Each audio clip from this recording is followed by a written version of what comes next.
హెచ్చరిక. ఈ వీడియో అందరిని ఉద్దేశించి చెప్తున్నది కాదు. ఒక వ్యక్తి గురించి నిజం తెలుసుకోకుండా తిరుగుతున్న కొంతమందికి మాత్రమే. ఆ వ్యక్తి ఎవరో కాదు, father of our constitution and chairman of drafting committee అయిన అంబేద్కర్ గారు. తిడుతున్న కారణం రిజర్వేషన్. కానీ నిజానికి రిజర్వేషన్ ఇప్పటివరకు ఉండడానికి కారణం పొలిటికల్ పార్టీస్ మరియు పీపుల్. ఎందుకంటే ఆర్టికల్ 334లో ఎంతో క్లియర్‌గా ఎక్స్‌ప్లెయిన్ చేశారు. ఈ రిజర్వేషన్ అనేది కేవలం కాన్స్టిట్యూషన్ అమల్లోకి వచ్చిన మొదటి 10 సంవత్సరాలకు మాత్రమే వర్తిస్తదని చెప్పేసి. అంటే 1960 వరకు. కానీ ఈ 10 సంవత్సరాలు అయిపోయాక అప్పటి గవర్నమెంట్ దీన్ని మరికొన్ని 10 సంవత్సరాలు పెంచింది. ఇక్కడ మరొక పాయింట్ ఏంటంటే అంబేద్కర్ గారు 1956లోనే చనిపోయారు. అంటే రెండోసారి పెంచిన దానికి ఇతనికి ఎటువంటి సంబంధం లేదు. దాని తర్వాత ప్రతి ఒక్క పార్టీ ప్రతి 10 సంవత్సరాలు పెంచుకుంటూ పోయారు. అండ్ 1990లో అప్పటి ప్రధాని అయిన వీపీ సింగ్ గారి గవర్నమెంట్‌లో ఓబీసీ వాళ్ళతో కలిపి 37% రిజర్వేషన్‌ని కేటాయించడంతో ఈ రిజర్వేషన్ మరింత దారుణంగా తయారైంది ఇప్పుడు. ఈవెన్ మోడీ గారు కూడా 2019లో మరో 10 సంవత్సరాలు పెంచారు.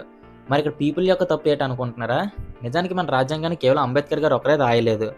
వందలాది మంది కలిసి రాశారు. అండ్ రాసిన దాన్ని కూడా దేశ ప్రజలకు 9 నెలలు వదిలి వాళ్ళ అభిప్రాయాలు చెప్పమన్నారు. అలా 9 నెలలు గడిచాక వాళ్ళు ఇచ్చిన సూచనలు తీసుకొని మరలా ఇంకో రాజ్యాంగాన్ని తయారు చేశారు. అండ్ ఆ రాజ్యాంగాన్ని ఇప్పుడు మనం వాడుతున్నాం. ఒకవేళ నిజంగానే అంబేద్కర్‌ది మరియు తన వెనకాతల ఉన్న వాళ్ళది తప్పుడు ఉద్దేశం అయితే అంతమంది ఎందుకు అంగీకరించి ఉంటారు? అసలు ఇదంతా ఎందుకు? ఇతని ఐడియా ఇవ్వకపోతే ఏది ఉండదనుకుంటున్నారా? నిజానికి మెరిట్స్‌కి సరైన రికగ్నైజేషన్ దొరకట్లేదని రిజర్వేషన్‌ని మనం బర్డెన్‌గా ఇప్పుడు ఫీల్ అవుతున్నాం. కానీ ఆ రోజుల్లో రిజర్వేషన్ పెట్టడం 100% కరెక్ట్. ఎందుకంటే మనకు తెలుసు కదా, చిన్నప్పటి నుంచి అంబేద్కర్ కులభేదం వల్ల ఎన్ని ఇబ్బందులు పడ్డారో. ఈవెన్ అతని గురించి కాకపోయినా డిస్క్రిమినేషన్ అనేది చాలా దారుణంగా ఉండేది. అది తగ్గించాలంటే ఉండే ఒకే ఒక్క మార్గం అన్ని రంగాల్లో అన్ని కమ్యూనిటీ వాళ్ళకి మంచి ఉద్యోగాలు రావడం. అది రావాలంటే రిజర్వేషన్ లాంటి సిస్టమ్ ఏదో ఒకటి ఉండాలి. సో అలాగని చెప్పేసి మిగిలిన కమ్యూనిటీ వాళ్ళని దెబ్బతీయడం అంటే కాదు. అందుకే తను కేవలం 10 సంవత్సరాల వరకే నియమాన్ని పెట్టారు. గానీ పొలిటికల్ పార్టీస్ దాన్ని మిస్‌యూజ్ చేసి దాన్ని వజ్రాయుధంగా వాడుకుంటున్నారు. ఇక్కడ అంబేద్కర్ గారి తప్పేం లేదు. కేవలం అతను మంచి కోసం చేసిన పనినే మిస్‌యూజ్ చేస్తున్నారు అంతే.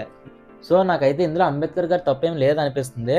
లైక్ మరియు సబ్స్క్రైబ్ అనేది మీ ఇష్టం గానీ, దయచేసి ఒక్క నిమిషం కేటాయించి మీ యొక్క అభిప్రాయాన్ని కామెంట్ రూపంలో తెలియజేయండి. అండ్ నెక్స్ట్ వీడియోలో కలుసుకుందాం.